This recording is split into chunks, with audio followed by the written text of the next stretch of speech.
timing. This happened in 2020 when they were still looking at it and Barr was going to reopen it. That's when the Intel guy declassified it and caused a little bit of a problem for the continuation of this. I'm just saying, it doesn't look bad. It doesn't smell bad.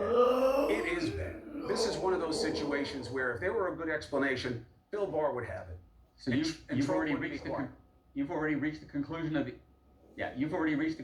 the investigation that you say has to go on?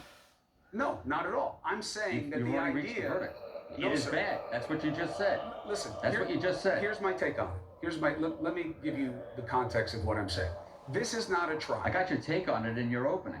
This is not, and it's a smart one. And you would give the same one if he wasn't your buddy, Mike. I understand why you believe in Bill Barr. Understand something. He's not my buddy. I've never been in his house. He's never been in my house. I admire his public career. I admired it before. I still do. All right, I'll give you that clarification. You've never been in each other's houses. He did things. You were flattering. He did things what? Last word to you, sir. I was accurate. Pardon? Last word to you, sir. I was accurate in my description of him. When Trump wanted things done, if he thought the law required it, he did it, even though people attacked him for doing Trump's bidding. When Trump wanted things done that he thought should not be done, he didn't do them. Well, this will be the ultimate testament to that proposition. What he did here and didn't do, and why. And former AG Mike Mukasey, I don't think I'd ever be talking to you about doing anything like this. And it's one of the reasons I need you on this show. I respect where you're coming from and why. I wish you well, and I look forward to seeing you again. I wish you well, too. Thank you. Take care. He doesn't like me, but he knows I love him. Look, you have to argue through any political reckoning on this. It looks bad. Where's the presumption of innocence? This isn't a trial. This isn't a trial, okay? In light of these facts, the burden is on Bill Barr and the people who did this to tell us how the New York Times and CNN and common sense has this wrong. So let's pick this up with two more valuable minds. One of them knows exactly what it's like to be publicly targeted by Trump. Former FBI agent Peter Strzok, who once worked on the Russia investigation, and a former acting AG. How does he think the DOJ's Inspector General should be going on about this? And what do these two guys think about what they just heard from former AG Mukasey? Next. I'm Stanley Tucci. I'm fascinated by my Italian heritage, so I'm traveling across Italy to discover how the food is as unique as the people and their past. We're hungry, right? Starving. Come with me as I taste the flavors of the land and sea. Let's go fishing. To discover what the food tells us about the people that craft it. Wow. And its distinct regions. The maestro is making a pizza for me. Oh, God. That's one of the best martinis I've ever had in my life. If you don't believe in God, you believe in tortellini. It's like a religion. Oh, wow. This dish tells a story. Ciao, ciao. It has survived the darkest of times. That's the best sushi I've ever had. A CNN original series, Stanley Tucci, Searching for Italy, premieres June 20th.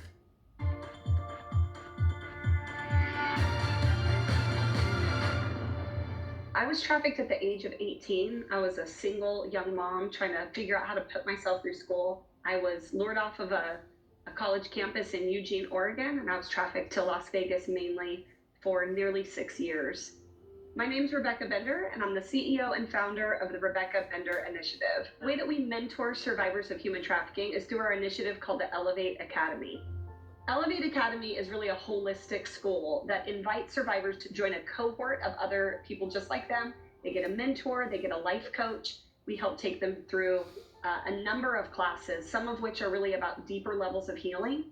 When I was able to finally escape from my trafficker, I can remember during that time I had been traded and sold between 3 different traffickers. I had 2 men tattoo their names on my back like a piece of cattle. I have been to jail multiple times. Had my face broken in 5 places. I was really hopeless and I didn't know how I was going to get out. Finally, a federal investigation led to my trafficker's arrest, and I went home to a family that was really supportive. But we know in this fight against trafficking that that's not the case for everybody. So not only am I really grateful, but I'm also really determined to help communities learn how to be that family for survivors that are trying to rebuild their lives.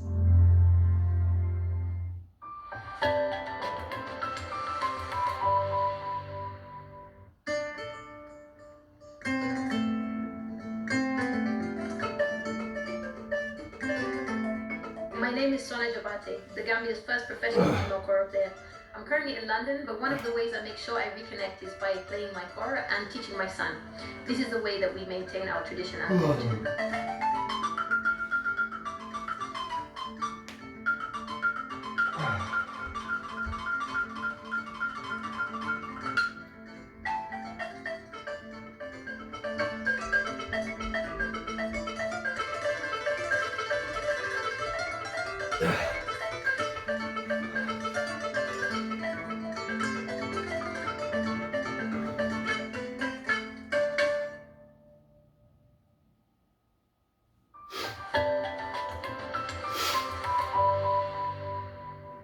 All new Inside Africa. Go inside the inventive minds, evolving places, and creative trends of the Africa you need to know now. South African women go above and beyond for science. I love what I do simply because it's not conventional and I get to go crawling around in a cave. Inside Africa, this weekend on CNN, in association with Zenith Bank.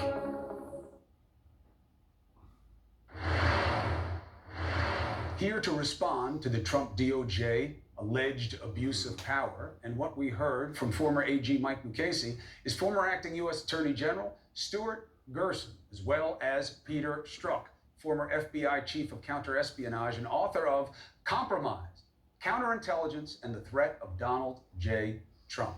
Gentlemen, thank you. First, let's get just our bearings here. I'll start with you, Mr. Gerson. Have you ever seen anything like what is being reported? No, I haven't, except as was said in the earlier segment, there's a lot here that, at least in hindsight, you can say echoes the enemies list of the 1970s. And Peter, the idea that, well, look, they went to a grand jury to get the subpoena, so obviously they had plenty of proof for this. So it's all on the level. Yeah, no, I don't agree with that, Chris. I mean, clearly I agree with Attorney General Mukasey to the extent that there are leaks of information that the government needs to investigate and, if appropriate, prosecute. But the scope of this activity, the breadth of all the various individuals that were subpoenaed, I've never seen anything like it in my 20 years in the FBI. And also a key aspect, the corollary to Pete's point, Stuart, is that they found nothing and yet kept going to the point where they had people who were, junior to where Peter was, but where they were coming to people and saying, we're not finding anything here. We don't know why we're doing this. Well, Chris, that's to me, the key point of this. You can start an investigation with little, if any, proof. The issuance of a grand jury subpoena is a formality. You quoted Edward Bennett Williams' famous remark about indicting a ham sandwich. This is much less than that. I mean, the subpoenas are really at the behest of the United States Attorney or whomever is in the grand jury. But what the key fact is here, as far as I'm concerned, is that this proved early on to be a dry hole. The investigation, however many there were, the ones related to Swalwell and Schiff and others on the committee were in that package. They were held to be languishing, and the Attorney General then said, let's amp this up and move these on. And it was an outsider who was charged with doing it. He came by virtue of an endorsement from the United States Attorney in New Jersey, who was the guy who the Attorney General wanted to shift over to the Southern District of New York to oust an incumbent who was feared to be investigating things that related to the president. So it's indicative of the fact that Mr. Barr worked with a staff close to himself. We'll find out more from the Inspector General about what career people might have done, but I think you'll find that there were senior career people who might have advised helpfully in cases like this who were never contacted at all. Well, that's an interesting point. So the people being kept out of the circle, in addition to people who were in the circle on the workman level, saying that they had misgivings. Peter, another point that Mike Mukasey made, and again, I got a lot of respect for the former AG. And he says, well, Bill Barr only wanted to go after leak investigations in general, so he may not recall these specific ones.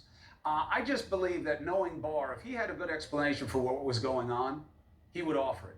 And the only time he's gone to this I don't recall device was in political sticky situations where he wanted to separate himself, like whether or not Trump ever asked him to investigate, and he used it one other time, I think. Wouldn't he do better than he's doing I don't recall? Chris, I don't recall is the refuge of a man who doesn't want to tell the truth. Look, let's think about this. One federal judge has already found in writing that Bill Barr lacked candor. A second federal judge described his interactions in the Department of Justice with regard to the Mueller report memos as being disingenuous. That's our baseline. And then let's think about Bill Barr, who personally, as the Attorney General, got on a plane with John Durham and flew all over the world pursuing these tinfoil hat, crazy conspiracy theories about the deep state. Given that level of interest, given that background about his level of credibility, there is no doubt in my mind that Attorney General Barr was absolutely well aware of what was going on. It doesn't matter that he was authorized in advance of his tenure as the Attorney General. The fact of the matter is, he arrived on scene, and like so much else, the investigation of Mike Flynn was not languishing. He selected somebody who was put in there, turned that upside down in one of the gravest miscarriages of justice that I've ever seen. The sentencing of Roger Stone was put in a hand-picked person to turn that upside down and reduce that sentence. That is Attorney General Barr's MO. He picks people who can come in, place undue political pressure to achieve the results that he and then President Trump wanted to achieve. Gentlemen, thank you for your perspective on this. Appreciate it. We'll have more to discuss as we get into the interior parts of how this was done and why it was. And it will be coming because they're still at the DOJ, the people who did it. All right, I wonder what members of Trump's party make of this. Well, here's our first indication. You hear that?